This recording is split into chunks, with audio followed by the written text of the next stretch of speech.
Жасөспірім жедел профилактикасы жүргізіледі. Сол бағытта бүгін кең ауқымды жұмыс атқарамыз. Кафе-барларды аралап, ондағы жасөспірімдердің заңды өкілсіз жүргендерін анықтап, оларға қатысты әкімшілік хаттама толтырамыз.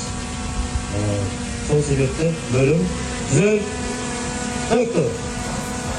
Иран, Жамбыл ауданы аумағында қоғам тәртібін қамтамасыз етуге, азаматтар мен заңды ұстануға, жемқорлыққа жол бермеуге, бөлім кері бұру. Жұмыс орындарында адам бас.